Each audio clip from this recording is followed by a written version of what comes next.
The world of personal finances can be a confusing and sometimes scary place. There's a lot you have to know and watch out for so that you don't get taken advantage of. Hi, I'm Nico Gargiulo, and today on Adulting, we're talking about scams.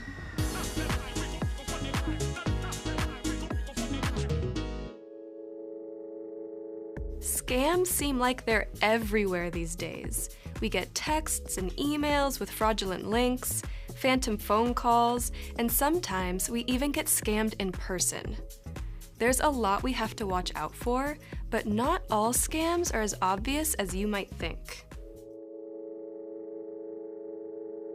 There are two major categories of scams that we need to be on the lookout for. First, there are the illegal kind. Most of us have some kind of experience with these.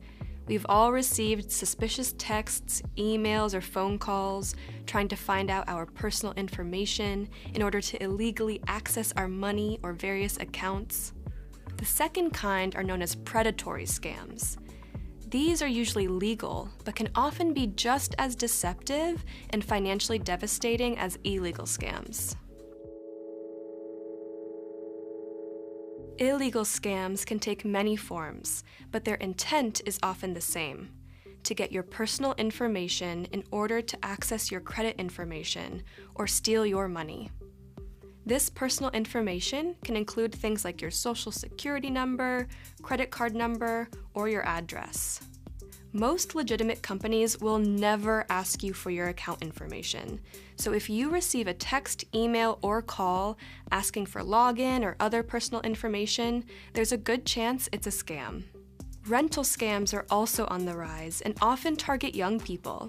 If you're renting an apartment or other place to live, always be sure you actually see and tour the apartment before signing anything. The best course is often to play it safe. If you're unsure if something is legitimate, reach out to the company directly and confirm it's really them contacting you. If it's not, you just avoided being scammed.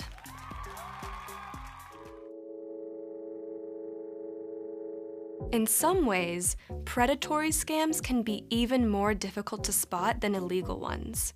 These can include being encouraged to overborrow on a loan. If you are considering a loan, for example, for school or to purchase a car, be sure you are only getting the amount that you actually need. Remember, you'll be expected to pay back everything you borrowed with interest, meaning in the long run, you will pay back more money than you actually borrowed. Lenders will sometimes try to encourage you to take out more money than you were initially looking for. This is a practice called overborrowing and means you will be in debt longer and pay more money in interest. Be aware of this and only borrow what you need. If you're considering getting a credit card, be sure you understand all the terms you're agreeing to. Most credit cards will have a minimum monthly payment, so be sure you know what this is and that it's an amount that you will be able to handle. Perhaps the most important thing to consider when getting a credit card is the APR, or annual percentage rate. This is essentially the interest rate you will pay on any credit card balance you do not pay off at the end of the month. What is considered an average APR can vary greatly over time, so do some research and be sure that the APR the credit card company is offering you is on par with the average national rate. Also, be sure your rate will not change over time.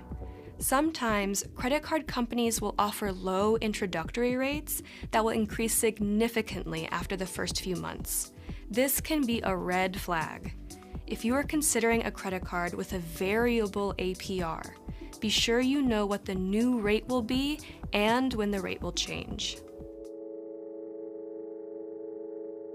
There are many ways to protect yourself from potential scams.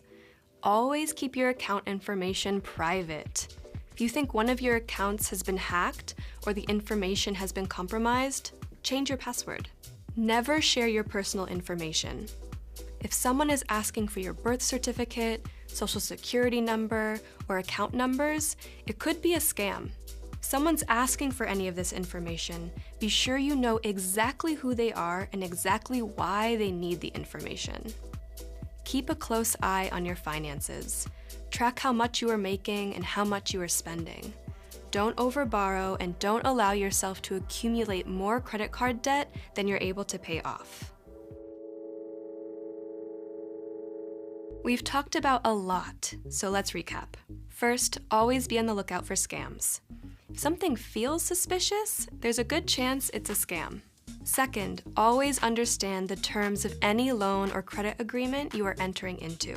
Be sure you can pay back what you are borrowing. Third, guard your personal and account information. Don't share it unless you know exactly who you are giving it to. And last, always keep close track of all your finances. You'll be much harder to scam if you know exactly what your financial situation really looks like. I'm Nico Gargiulo, and thanks for joining us on this episode of Adulting.